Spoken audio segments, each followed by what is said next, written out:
রিজিক কমে যায় কেন? এই যে অনেকে দেখবেন আগে ভালো কামাইতো, এখন আর কামাইতে পারতেছে না। একটা প্রশ্ন হয়তো বা আপনাদের অনেকেরই জাগে যে হুজুর, এই পৃথিবীতে অমুসলিমরা তো সুদ খায়, ঘুষ খায়, মদ খায়, ওরা তো ভালো থাকে, তো আপনি খালি আমাদের ব্যাপারে কেন এটা বলবেন? তো তাদেরকে আল্লাহ ভালো রাখছে না? এই যে ইউরোপ আমেরিকায় যারা আছে, আপনারা কিন্তু এই প্রশ্নটা জাগে যে অমুসলিমদেরকে আল্লাহ সবই তো দিয়েছে, আমাদেরকে দিল না কেন? রাব্বুল আলামিন বলছেন ওয়াদারনি ওয়াল মুকাদ্দিবিনা উলিন নি'মাতি ওয়া মাহিলহুম কলিলা। কিয়ামতের ময়দানে এদের কোনো প্রতিদান নাই। এই জন্য দুনিয়ার জিন্দেগিতে ছোট্ট ছোট্ট সামান্য সামান্য নিয়ামত তাদেরকে দিয়েছেন, যে এই দুনিয়ার জিন্দেগিতে তারা ভোগ করুক, বিলাসিতা করুক। কিয়ামতের ময়দানে আল্লাহ রাব্বুল আলামিন তাদের জন্য কোনো প্রতিদান রাখেন নাই। জোরে বলেন সুবহানাল্লাহ। এটা আল্লাহর ঘোষণা। আর আপনার আমার ব্যাপারে আল্লাহর নবী কি বলছেন? দুনিয়া সিজনুল মুমিন ওয়া জান্নাতুল কাফির। দুনিয়া হচ্ছে মুমিনের জন্য জেলখানা, আর কাফের বেঈমানের জন্য হচ্ছে জান্নাতের মতো। সুতরাং আপনি যদি জান্নাতের মতো দুনিয়াকে ব্যবহার করেন, তাহলে জানতে হবে ঈমান থেকে আপনি দূরে সরে যাচ্ছেন। আর যদি দুনিয়াটা আপনার কাছে জেলখানার মতো মনে হয়, মন যা চায় আপনি তাই করেন না, মন যা বলে সেটাকে আপনি অনুসরণ করেন না, আপনি মনের গোলামি করেন না, করেন হচ্ছে আল্লাহ রাব্বুল আলামিনের গোলামি। আল্লাহর কসম করে বলছি, আপনি দ্বীনের পথে আছেন, দ্বীনের পথে আছেন। আপনার হৃদয়ের মধ্যে তাকওয়ার নূর পয়দা হয়েছে। জোরে বলেন সুবহানাল্লাহ। এখন সিদ্ধান্ত নেন, আপনাকে নিতে হবে। প্রশস্ত রিজিক আপনি চাইবেন যে আল্লাহ এমন রিজিক দেন যার মধ্যে বারাকা আছে। আর রিজিকের মধ্যে সংকট কখন তৈরি হয়? এই যে যারা আপনারা অবৈধ পথে উপার্জন করেন, আমি কারণ নাম মেনশন এখানে অবশ্যই করব না, কেউ কষ্ট নেবেন না। যারা অবৈধ পথে উপার্জন করেন, আপনারা নিয়ে আসেন অনেক টাকা, দিন শেষে থাকে না কিছু। কথা বলেন না কেন? দিন শেষে কিন্তু থাকে না। তারপরে দেখবেন হাই হাই খাই খাই, খালি নাই নাই নাই নাই, খালি নাই। রিজিক বন্ধ হয়ে যাওয়ার জন্য 20টা গুনাহ দেয়। কয়টা? 20টা। 1 নাম্বার, ফাইল্লাম তাফআলু ফাযানু বিহারবিন মিনাল্লাহি ওয়া রাসূলিহি। খেয়াল করেন, যারা সুদ খায় তারা যেন আল্লাহ এবং আল্লাহ রাসূলের সাথে যুদ্ধ ঘোষণা করবে। আল্লাহু আকবার। আল্লাহর সাথে যুদ্ধ ঘোষণা, নবীর সাথে যুদ্ধ ঘোষণা। সে আল্লাহকে কিয়ামতে মাফ করবে? ভাই মাফ করবে না। কয়দিনের জিন্দেগি? আপনি এত পয়সা রেখে গেলেন, এই সন্তানগুলো কিন্তু একদিন ভোগ করবে। আর আপনি কবরে, ওরা খাবে দুনিয়ায় হাঁস, আপনি খাবেন কবরে বাঁশ। কথা বলেন ঠিক কিনা? আপনি কামাচ্ছেন কার জন্য? ছেলে মেয়েদের জন্য না। আপনি কয় টাকা খান? কামাচ্ছেন তো ছেলে মেয়ে বউ বাচ্চার জন্য। আপনি তো মারা যাবেন, কিন্তু কি রেখে গেলেন? আল্লাহর সাথে, আল্লাহর নবীর সাথে যুদ্ধ ঘোষণা করে কোনোদিন টিকা যায় না। কথা বলেন ঠিক কিনা?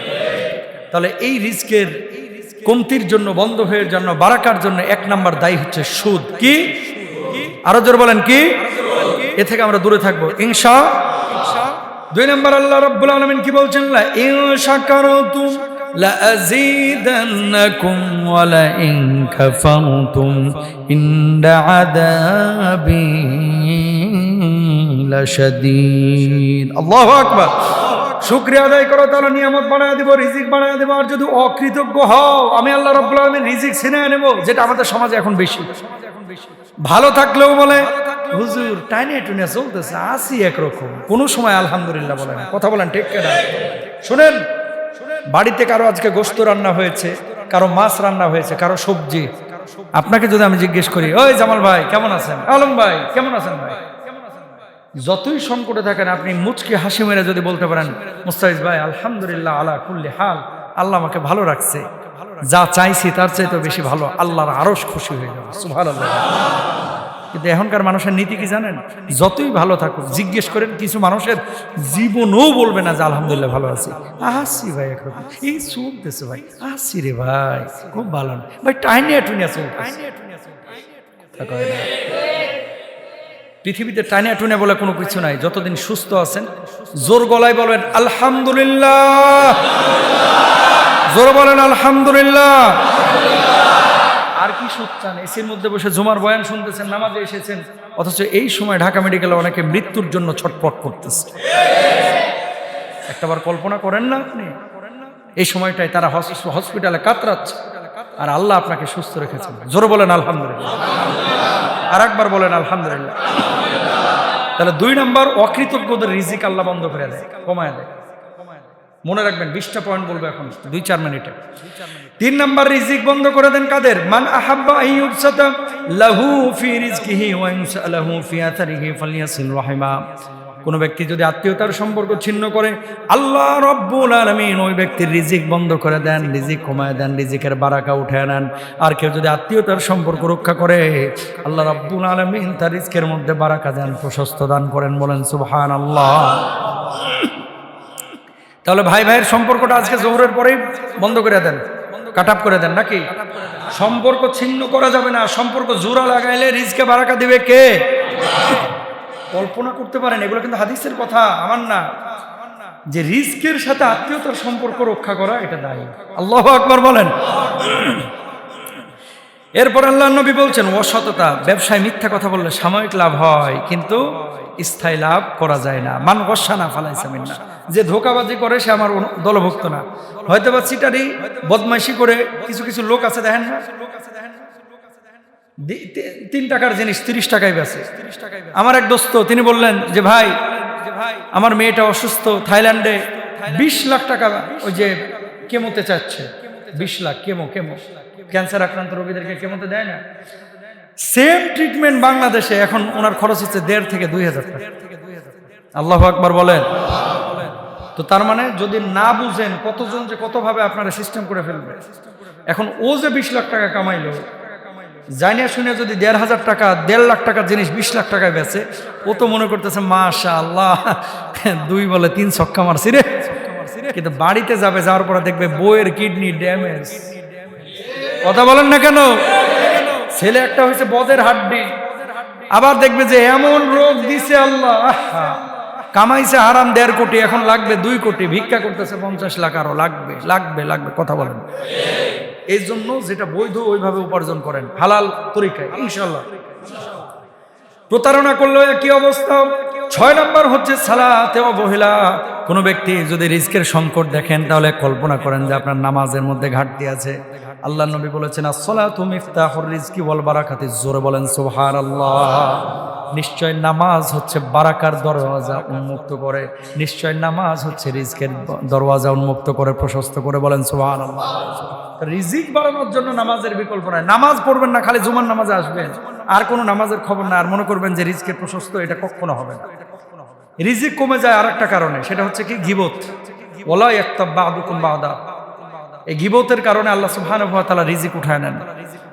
8 নাম্বার, অহংকার। লা ইয়াদখুলুল জান্নাতা মান কানা ফি কলবিহি মিসকালু যাররাতিন মিন কিবরিন। অহংকারী যারা আছে, এই অহংকারের কারণে রিজিক সংকীর্ণ হয়ে যায়।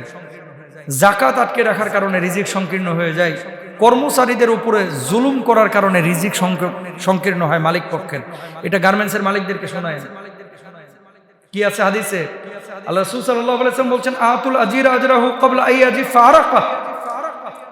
শ্রমিকের ঘাম শুকানোর আগেই তার শ্রমের মর্যাদাটা বুঝিয়ে দাও, পারিশ্রমিক বুঝিয়ে দাও। আমরা সবাই শ্রমিক, এখানে সবাই কেউ না কেউ, কারো না কারো কাছে আমরা শ্রমিক, কেউ রাষ্ট্রের, কেউ কোম্পানির। সবাইকে আমরা বলতেছি যে দেখেন, যে মানুষটার রক্ত পানি করা পরিশ্রমে আজকে আপনি এত বড় হয়েছেন, এই মানুষটাকে ঠগায় আপনি ভালো থাকতে পারবেন না। সুতরাং শ্রমিকদের মূল্যায়ন মাসের 3, 4, 5 বা 10 তারিখের মধ্যে বেতন পরিশোধ করে দেবেন, ইনশাআল্লাহ বলেন। আর যদি না করেন, তাহলে এই হাদিসের পরিপন্থী কাজ হবে। আল্লাহ তাআলা অন্যদিকে আপনার রিজকের বারাকা দেবেন না। দেখবেন এই বাংলাদেশের বড় বড় অনেক ইন্ডাস্ট্রি আছে যারা আগে গেছে দান সদকা এবং এই ধরনের আমলগুলো করার কারণে।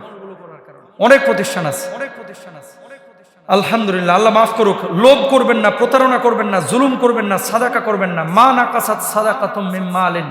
সাদাকা বেশি বেশি করেন। যদি সাদাকা বেশি বেশি করেন, আল্লাহ তাআলা সম্পদ বাড়াবেন, ইনশাআল্লাহ বলেন।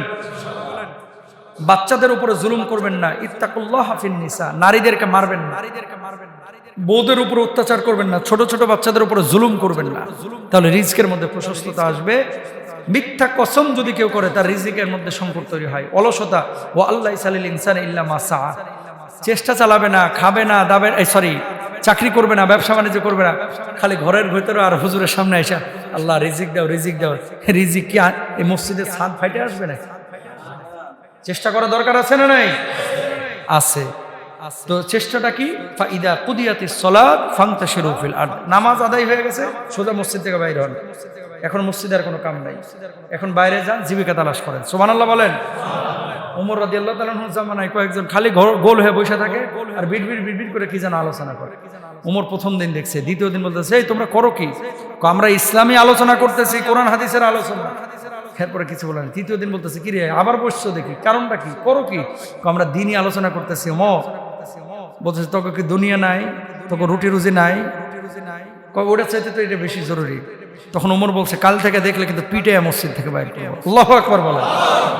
কিছু লোক আছে এরকম, বুঝছেন, মসজিদের চিপায় বসে থাকে সারাক্ষণ, মানে দিনের ফ্রেমে থেকে মনে করে যে এই নামাজ পড়বো, রোজা করবো, হজ করবো, এই সরি নামাজ পড়বো, রোজা করবো, আল্লাহ বিল্লাহ করবো, আল্লাহ খাবার দিয়ে যাবে না। আল্লাহই বলেছেন যে জমিনে ছড়ায় পড়ো, মসজিদে আসবা ইবাদতের জন্য, তালিমে বসবা, হালাকায় বসবা, ওয়াজ শুনবা, মাহফিল শুনবা, কিন্তু কাজের সময় কাজ আগে, ওটাও ইবাদত। সুবহানাল্লাহ বলেন। আপনি গার্মেন্টসে কাজ করতেছেন, প্রতিটা সেলাই আপনি সওয়াব পাবেন। আপনি দোকানে বেচা কিনা করতেছেন, আপনি সওয়াব পাবেন। এটা হাদিসের কথা, আমার কথা। এজন্য ওয়া আল্লাহ ইসালিল ইনসান ইল্লা মা সা, চেষ্টা করতে হবে।